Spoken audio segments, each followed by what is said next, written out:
Right. So welcome to Freestyle Fridays with the Sustain It TV team. Hey, Brandy, how's it going? I'm doing good, Chauncey. How you doing? I'm all right, and we have an esteemed guest today. Jessica, say hello to these people. Am I esteemed? Okay. You Hello, are, yes. everyone. You're highly esteemed. That's exactly right. So Jessica will be giving us some interesting perspectives on some interesting topics today. These topics, I don't know where y'all got these, but okay.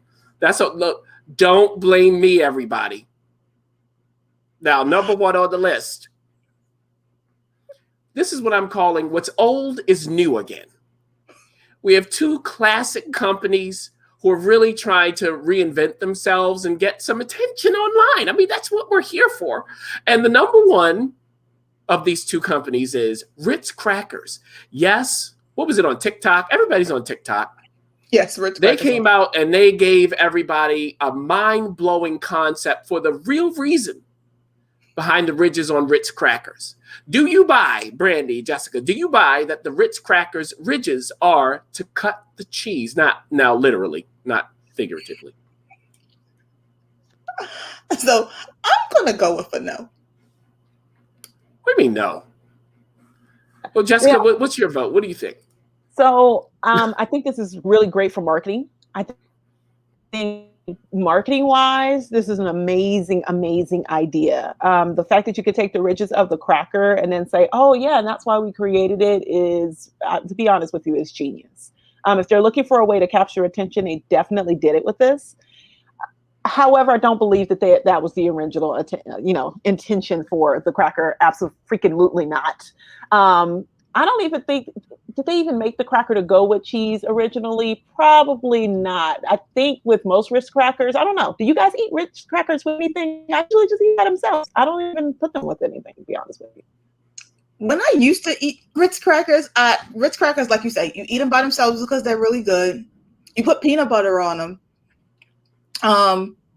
Yeah, that's literally was my Ritz crackers experience. I would do peanut butter. I mean, I guess if I had cheese, I would, but the cheese that I would put on my crackers, I couldn't cut with a Ritz cracker. Put it that way, because you can't really cut sharp cheddar with a Ritz cracker. So if you slice it thinly. Now, look, when I used to eat Ritz crackers, I had it with peanut butter. I had it with cheese. I never cut a thing with them.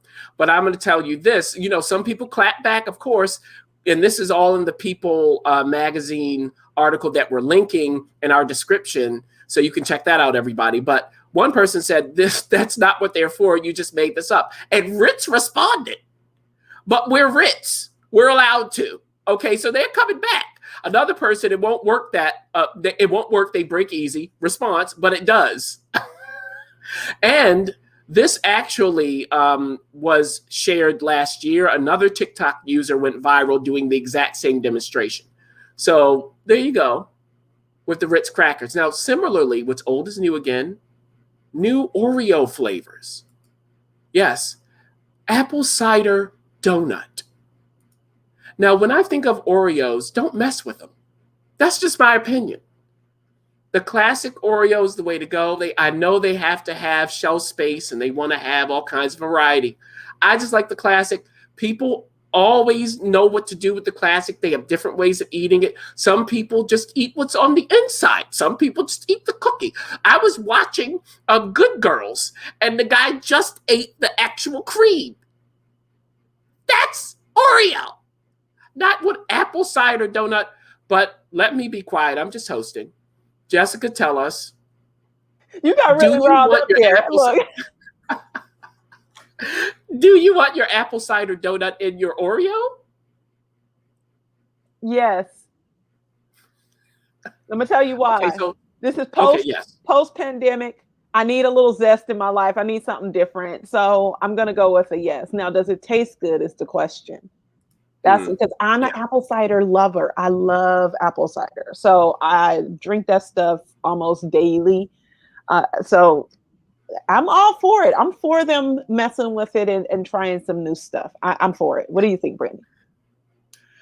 I mean, it's definitely a way to stay relevant consistently. Like in addition to that apple cider, they also came up with a salted caramel Oreo. I think they displayed recently, which is limited time. And I mean, think about it. It's what people do every year with pumpkin spice season. Absolutely insane to me that pumpkin spice now has a season when you can have the spices that make up pumpkin spice all year round, because guess what? If you did not know, pumpkin spice does not have any pumpkin in it, people. It does not have any pumpkin in it. What? How Wait a dare minute. you say that? You look, you are going. Yeah, this is the chef, the plant-based chef. There we go. I got it. Plant-based chef and Brandy that just always pops up with all of these different ingredients. You're like, really? Oh my gosh. Yes. So that's good for the Oreos. You know, hey, they have all kinds.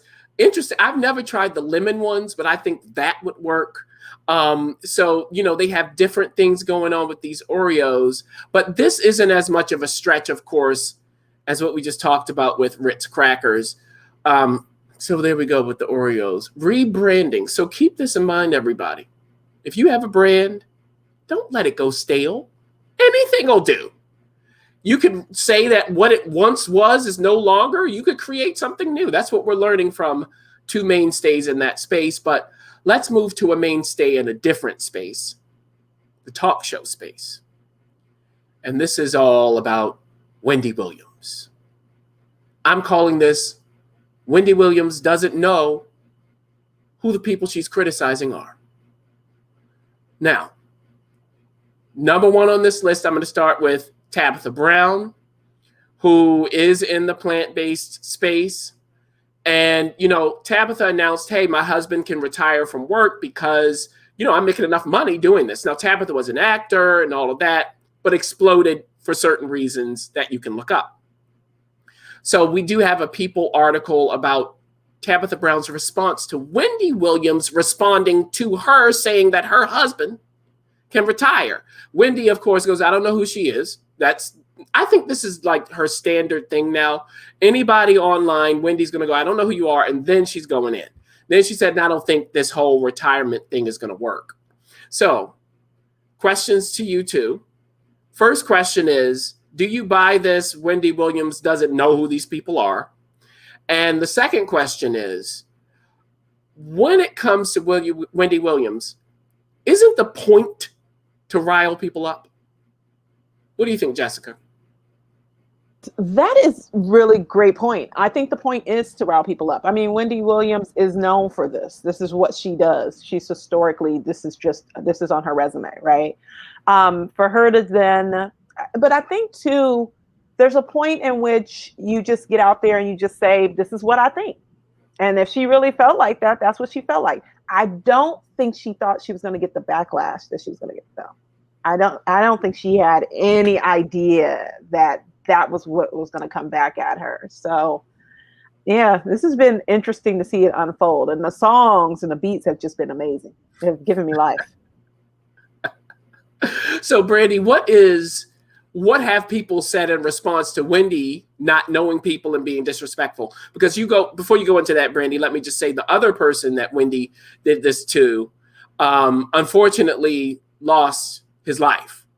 So, you know, that's not a good thing. And I was it Wavy, I think was the actual name, the handle of this 19-year-old guy who died. So Wendy does this whole thing where she's like, I don't know who this is. The audience is going along with it. And then eventually says, oh, and by the way, you know, passed away. So go ahead, Brandy. Let me be quiet. I mean, listen, the people in the streets, they've spoken. They just think Wendy should be canceled. I mean, that's pretty much what it all comes down to. Now, I personally am not a fan of this cancel culture because the rules of it don't really make much sense to me. They're not really clear. So it's hard for me to understand the cancel culture. Do I believe that Wendy Williams should be canceled? I don't know about all that. But this is also helping Wendy's brand too, right? Like at the end of the day, it's like Wendy, for as much as people are mad that this is what Wendy did, this is how Wendy Williams built her empire. Like she started out on radio as the most like outspoken, ridiculous person who would say things about people that were absolutely insane. People who were even more insane would call her for advice. I used to work. I remember when I used to work at a job. The last 2 hours of my day, I managed to get through them listening to the question and answer section of the Wendy Williams show because I was just fascinated that people called Wendy Williams for advice. And this is her brand, guys. These kind of things keep her relevant. So even though folk are talking about, oh my God, I can't believe Wendy does this. This is what she does. You guys built a platform for her to do this. Yeah. And you saying that she should be canceled is good for her. It's good. Now, by the way, the name of the guy who unfortunately lost his life, TikTok star Matima Swavey Miller. So, yeah. All right. Final thing. So just remember, though, everybody, before you go to canceling, think about what your goal is. Because for some people, that's not a negative. But speaking of goals and speaking of transformations, the grocery to table movement is really moving forward. We know because of the situation we've been in for quite some time now. And is it Levain? Is that how you say it? Levain Cookies. So they were a bakery and they went, look, this whole bakery thing, let me tell you something. We're going to turn this into stuff that people can buy outside of the bakery. We're going into Whole Foods. We're flipping the script.